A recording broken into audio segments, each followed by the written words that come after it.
Film की शुरुआत Tim से होती है जो एक गेम डेवलपर है। घर पर उसकी एक इम्पोर्टेंट ऑनलाइन मीटिंग चल रही होती है कि अचानक इंटरनेट चला जाता है। काम रुकने पर टिम अपनी बीवी के साथ गुजारे हुए अच्छे दिन याद करता है। वो पल भी याद आते हैं जब उसकी बीवी प्रेग्नेंट थी और कॉम्प्लिकेशंस की वजह से हॉस्पिटल ले जाना पड़ा था। इतने में टिम की बीवी अचानक घर वापस आ जाती है। उसकी अचानक आमद की वजह से टिम घबरा जाता है। दोनों नीचे जाते हैं जहाँ बिल्डिंग मैनेजर मिलता है। मैनेजर बताता है कि बिल्डिंग की रिपेयरिंग खत्म होने वाली है और जल्द ही बिल्डिंग के कवर्स हट जाएंगे। उसी वक्त एक हेलीकॉप्टर उनके ऊपर से गुजरता है और मैनेजर कहता है कि रिपोर्ट एरिया में बहुत ज्यादा आग लग गई है। थोड़ी देर बाद टिम की बीवी अपनी पुरानी कार दिखाती है जो वर्कशॉप से नई बनकर आई होती है। दोनों कार में बैठकर पिज्जा खाने जाते हैं। उसकी बीवी कहती है चलो पेरिस चलते हैं, मैंने अपनी जॉब छोड़ दी है, हमें उस एक्सीडेंट के बाद एक नई जिंदगी शुरू करनी चाहिए थी। दरअसल उस एक्सीडेंट में जब प्रेगनेंसी फेल हुई थी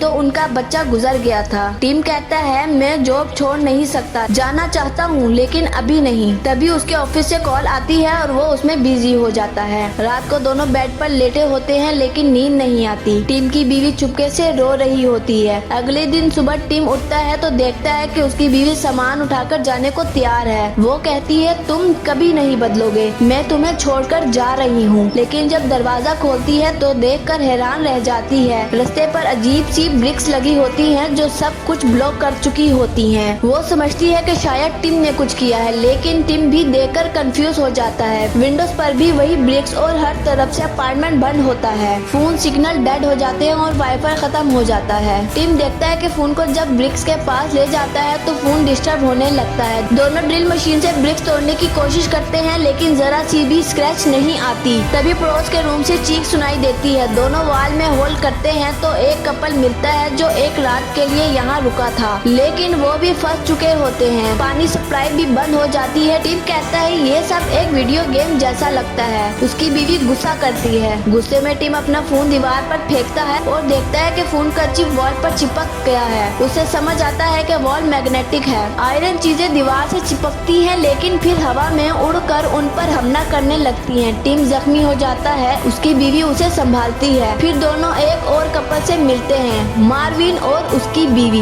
मार्विन ड्रग्स लेने की वजह से वायलेंट होता है लेकिन बाद में सब मिलकर प्लान बनाते हैं कि बेसमेंट शेल्टर से निकलना होगा। नीचे जाकर वो एक बूढ़े और उसकी ग्रैंड डॉटर से मिलते हैं। पहले बूढ़ा मना करता है लेकिन ग्रैंड डॉटर कन्विंस कर लेती है। नीचे उतरते ही टिम को हिडन कैमरास मिलते हैं जो बिल्डिंग मैनेजर ने लगाए थे। सबको शक होता है कि मैनेजर मास्टरमाइंड है लेकिन जब वो मैनेजर के फ्लैट में जाते हैं तो देखते हैं कि वो कत्ल हो चुका होता है। उसके दोनों हाथ कटे हुए होते हैं। कुछ देर बाद एक नया शख्स यूरी सामने आता है। वो कहता है ये दीवार असल में एक सिक्योरिटी सिस्टम है जो किसी अटैक से बचाती है लेकिन उसकी बातों पर सबको शक होता है। इन्वेस्टिगेशन से मालूम पड़ता है कि यूरी का दोस्त नैनो टेक्नोलॉजी डिफेंस पर काम कर रहा था और फायर की वजह से पूरा सिस्टम एक्टिव हो गया। टीम समझ जाता है कि फोन का फ्लैश इलेक्ट्रोमैग्नेटिक की का काम करता है। वो एक ऐप रिपेयर करता है और दीवार खोलने की कोशिश करता है लेकिन मार्विन की बीवी वॉल में खींचकर मर जाती है। मार्विन गम में पहले यूरी को गोली मार देता है और फिर खुदकुशी कर लेता है। अब सिर्फ टीम और उसकी बीवी बचते हैं। दोनों तय करते हैं कि अब मिलकर फाइट करेंगे। टनल तक पहुंचते हैं जहां यूरी फिर से उन पर हमला करता है। टीम और उसकी बीवी मुश्किल से उसे मार देते हैं। दोनों टनल के रास्ते बाहर निकलते हैं लेकिन देखते हैं कि सिर्फ उनकी बिल्डिंग ही नहीं बल्कि पूरी सिटी ही उन्हीं ब्रिक्स से घिरी हुई है। फिर उन्हें अपनी कार मिलती है। दोनों उसमें बैठकर पेरिस के लिए निकल जाते हैं। रेडियो पर आवाज आती है कि फायर की वजह से एक एडवांस नैनोटेक्स डिफेंस